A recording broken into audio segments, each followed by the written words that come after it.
भागवत का आयोजन किया और महाराज जी के श्री मुख से ये हम सबको सौभाग्य मिल रहा है कि हम भागवत का श्रवण कर रहे हैं।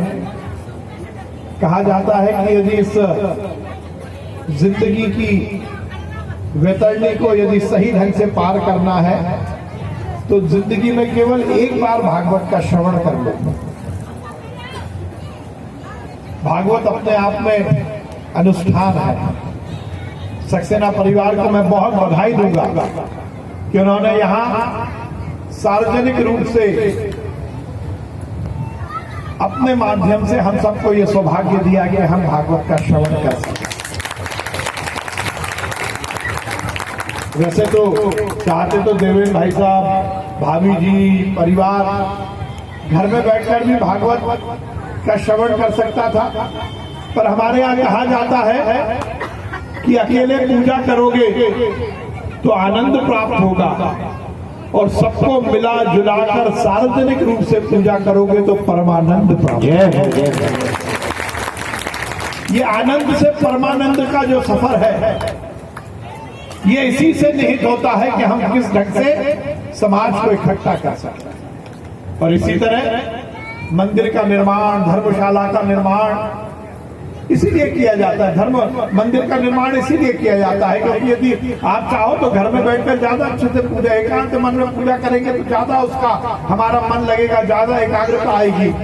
पर सार्वजनिक रूप से पूजा स्थल बनाकर पूजा करने का जो महत्व है वो यही है कि व्यक्ति जो है वो सामाजिक प्राणी है और समाज में एक दूसरे के सुख और दुख के सहभागी बनने के संकल्प के साथ यदि हम अपना जीवन जिएंगे तभी हमारा जीवन सार्थक होगा।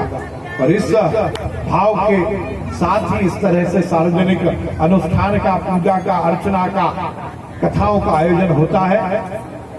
मैं बहुत बधाई दूंगा सक्सेना परिवार को कि उन्होंने यहाँ इस आयोजन को किया और महाराज जी को बहुत साधुवाद और धन्यवाद देता हूँ भोपाल की समस्त जनता की ओर से कि आपने इस अनुष्ठान में पधार कर सभी को ये धर्म लाभ दिया कि वो भागवत का श्रवण कर सके। मैं देवेंद्र भाई साहब को, उनकी पूरी परिवार को, पूरी टीम को, आयोजनकर्ताओं को बहुत बधाई देता हूँ। महाराज जी को धन्यवाद देता हूँ कि उन्होंने ये निमंत्रण स्वीकार किया और आप सबको भी बहुत शुभकामनाएं देता हूं कि आप इस धर्म और कर्म के काम में जुटे। हम सब को भगवान इतनी शक्ति और सद्बुद्धि दे कि हम सब इसी तरह अपने अपने जीवन में अपनी जिम्मेदारी का निर्वहन करते हुए धर्म और कर्म के काम में लगे रहे, धर्म की गंगा बहती रहे और उसमें हम गहरी गहरी डुबकी लगाते रहें। इसी कामना के साथ बहुत बहुत